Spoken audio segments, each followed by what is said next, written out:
lonjakan kasus COVID-19 belum mereda, bahkan terus saja menggila. Lonjakan tersebut membuat sejumlah rumah sakit tidak sanggup lagi menangani pasien COVID.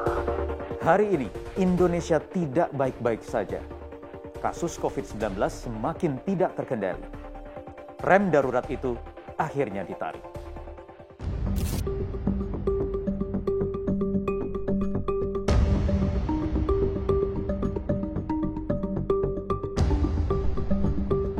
Kasus COVID-19 nasional rekor kembali. 90% penular disebabkan oleh varian Delta.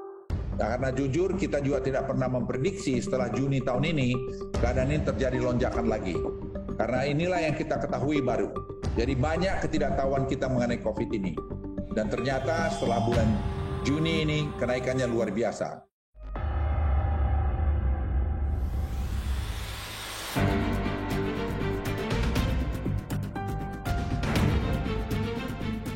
Jaga diri kita dan juga jaga orang lain yang ada di sekitar kita, terutama keluarga Anda. Jaga diri adalah hal yang wajib yang tidak bisa ditolerir, terutama di tengah pandemi COVID-19 saat ini. Untuk itu kita memerlukan bodyguard biar nggak ngedrop untuk menjaga imunitas kita agar tidak terpapar COVID-19.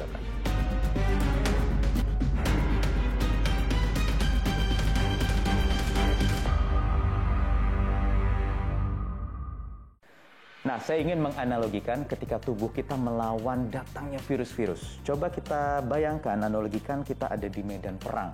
Dan tank yang ada di tangan kiri saya ini adalah virus misalnya yang menyerang tubuh kita. Boom! Sayangnya jika kita tidak membekali diri kita dengan konsumsi gizi yang baik, yang cukup, vitaminnya juga tidak cukup, kita bisa saja kalah. Tumbang, akhirnya terinfeksi dan sakit. Tetapi beda ceritanya jika kita membekali diri kita dengan imunitas tubuh yang baik karena memang gizinya terjaga, kemudian kebutuhan vitamin hariannya juga mencukupi, terutama vitamin C yang sangat dibutuhkan untuk menjaga dan meningkatkan imunitas. Kita bisa melawan virus ini dengan baik dan kuat karena kita memiliki amunisi yang cukup canggih. Boom! Kalah semua virus-virusnya. Itulah bekal yang harus kita hadapi untuk menjaga imunitas tubuh kita. Lalu, bagaimana caranya untuk memperkuat imunitas tubuh? Banyak caranya. Yang pertama adalah harus istirahat cukup. National Sleep Foundation di Amerika Serikat menganjurkan orang dewasa setidaknya tidur 7-9 jam dalam satu hari. Tidur yang cukup berfungsi untuk membantu tubuh dalam membentuk psikotin dan sel T sebagai pelindung tubuh dari antigen. Selain itu, pengelolaan stres dan juga berolahraga juga diperlukan. Nah, dalam hal ini, Badan Kesehatan Dunia atau WHO juga menganjurkan kita agar berolahraga setidaknya 150 menit dalam satu minggu. Tinggal dibagi-bagi aja tuh, 150 menit bisa dalam beberapa hari. Dan yang tak kalah penting adalah mengkonsumsi makanan bergizi dan mengandung vitamin, khususnya vitamin C. Pedoman Umum Gizi Seimbang di Kementerian Kesehatan Republik Indonesia menganjurkan setengah isi piring kita adalah buah dan sayuran.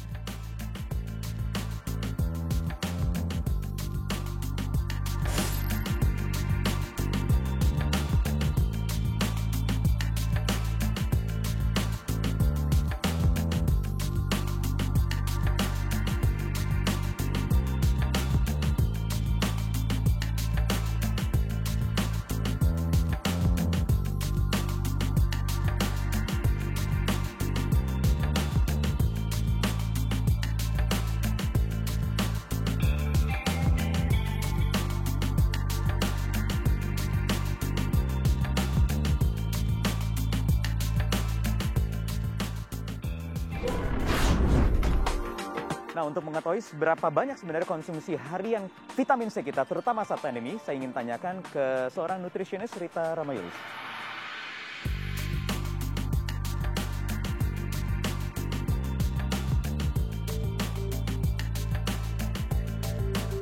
Mbak Rita, apa kabar? Kabar baik. Sehat? Sehat, alhamdulillah sehat. Karena terus disuplai multivitamin ya.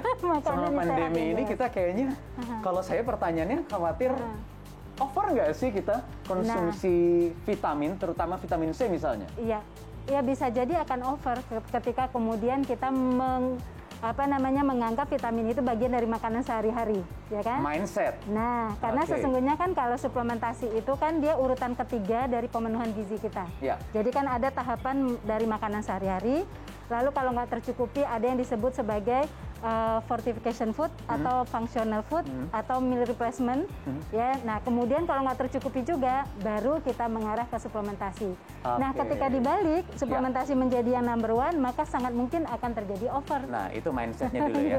Jadi harus dipahami dulu bahwa memang vitamin C terutama ini memang kebutuhan kita dan bisa kita dapat dari makanan. Kalau vitamin C itu sumber utamanya adalah dari sayur dan buah yang berwarna.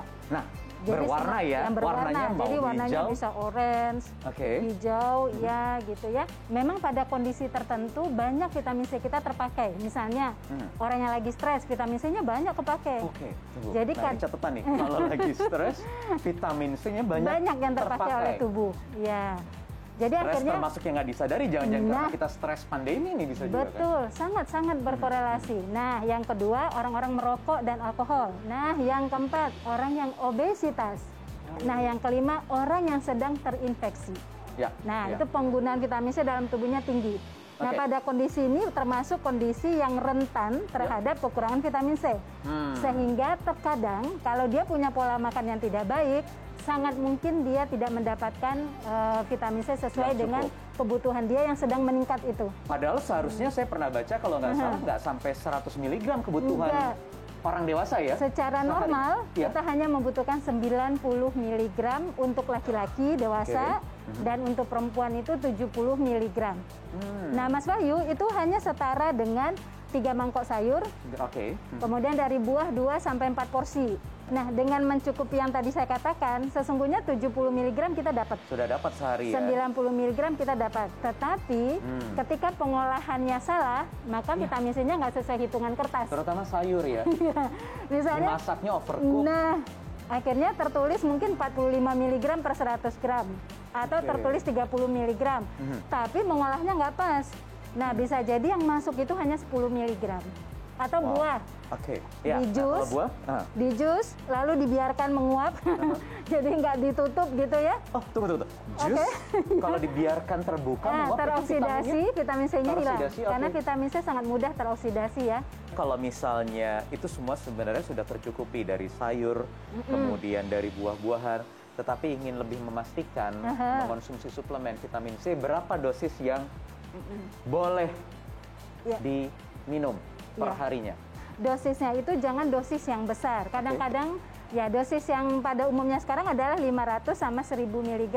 Nah, ini masih tergolong aman, Mas Wahyu. 500 sampai 1000 itu masih aman. Sekali ya? Ya, sekali konsumsi. Misalnya pagi hari habis sarapan, itu sudah cukup? Sudah cukup. Nah, itu 500 1000 itu masih tidak ada masalah karena memang vitamin C itu kan larut air. Jadi kalau kita konsumsi berlebih, tubuh akan mengeluarkan kalau nggak terpakai. Asalkan minum air putihnya juga harus rajin. Nah, kalau vitamin C yang dilarutkan pakai air, kita dapatnya bareng kan ya? Vitamin C-nya dapat, airnya dapat ya enggak? Karena airnya juga dapat. Atau misalnya ada pemirsa yang sedang isolasi mandiri misalnya karena sedang terinfeksi COVID-19. 1000 cukup atau boleh lebih dari 1000? Sementara untuk tahap awal 1000 cukup. Untuk yang sedang isolasi mandiri memang harus menambahkan suplementasi vitamin C. Nah untuk kita yang masih aktif sehari-hari selama pandemi nggak bisa work from home, 1000 juga sudah cukup? Sudah cukup. Dan apalagi lebih bagus lagi kalau yang dilarutkan karena dalam sekaligus minum air putih. Karena jangan sampai minum vitamin, suplemen C yang tinggi tetapi tidak disertai dengan konsumsi air putih yang cukup. Nah selama pandemi, vitamin C seberapa krusial dibutuhkan? Sebenarnya vitamin C itu sangat penting tidak hanya ketika pandemi. Ya, pada hari-hari kita sangat penting karena memang dalam kehidupan kita ini berproses, pasti akan ada terbentuk zat yang kita sebut sebagai spesies oksigen reaktif. Itu dia sifatnya radikal bebas dalam tubuh kita. Itu bisa dihasilkan dari polusi, dari kita bernafas, dari kita stres dan lain sebagainya. Nah, yang bisa mereduksi spesies oksigen reaktif itu, yang nanti sifatnya radikal bebas ke tubuh kita adalah vitamin C. Saya pesannya adalah selama pandemik jangan berada pada situasi defisiensi vitamin C. Gitu ya. Rita, terima kasih sudah bergabung di 50 Minutes. Terima kasih juga. Thank you. Jadi sudah jelas ya bahwa memang vitamin C untuk memastikan lagi cukup konsumsi harian kita perlu tambahan suplemen. Saya ingin mencoba menganalogikan permainan bola pingpong seperti ini. Bayangkan ketika saya menjadi pemain tetapi saya tidak menggunakan alat pukulnya atau yang biasa dikenal dengan bat. Jadinya saya pasti akan kesulitan untuk melawan serangan-serangan virus kalau kita analogikan ini sebagai virus karena kita kekurangan vitamin C harian. Sehingga saya harus menggunakan bat. Dengan bat tentunya saya bisa melawan serangan-serangan bola ini dengan baik dan tentunya dengan tepat, akurat bisa melawan virus-virus. Nah pertanyaannya kemudian, suplemen apa sih sebenarnya yang tepat dan bagus untuk tubuh kita? Yuk kita ngobrol-ngobrol dengan teman saya. Mas Budi apa kabar? Halo Mas Wahyu, sehat-sehat. Aduh, sehat karena konsumsi SDC 1000 ya? Apa keunggulan SDC 1000 dibandingkan dengan suplemen vitamin C yang lain? Ya, jadi produk kita ini Segar Dingin SDC 1000 ini lahir di masa pandemi. Jadi sebelumnya itu memang kita produknya adalah namanya Segar Dingin. Tapi kita beradaptasi, jadi kita mengeluarkan varian yang baru. Ya. Yaitu varian orange Segar Dingin SDC 1000 ini dengan meng-highlight vitamin C yang 1000 mg. Si 1000-nya itu yang dijual gitu ya? Betul. Kenapa harus 1000? Ya, karena memang kita melihat bahwa sekarang ini masyarakat tuh butuh banget untuk dijaga imunitasnya. Jadi memang 1000 mg itu mungkin menurut dokter gizi juga itu masih diperbolehkan. Iya. Dan memang kita nggak mau terlalu banyak juga karena kan vitamin C ini dibutuhkan tuh setiap hari, nggak bisa dirapel Mas Wahyu. Iya. Jadi kalau memang dia ekses berlebih, dia akan dikeluarkan. Dibuang sendiri lewat urin. Tapi setiap hari kita butuh yang vitamin C itu. Apa yang membedakan secara spesifik ingin ditekankan di sini? Iya, jadi kita mengeluarkan Segar Dingin SDC 1000 ini dengan keunggulannya adalah triple proteksi. Yang pertama vitamin C 1000 mg, itu kita tahu itu baik untuk menjaga imunitas kita. Ya. Terus yang kedua kita mengandung ekstrak mint.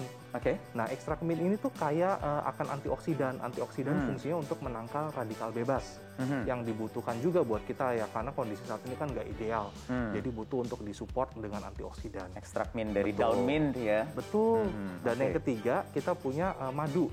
Madu ini sangat bagus ya buat kesehatan, kita sama-sama tahu dan nilai gizinya juga cukup baik. Dan kita tahu bahwa ini juga bisa untuk menjaga daya tahan tubuh. Kenapa harus yang dipilih mint dan madu? Iya. Di antara semua bahan-bahan yang lain juga yang mungkin punya khasiat yang mirip-mirip lah gitu. Betul. Ya, jadi memang kalau produk kita ini tersertifikasi oleh Badan POM sebagai suplemen kesehatan.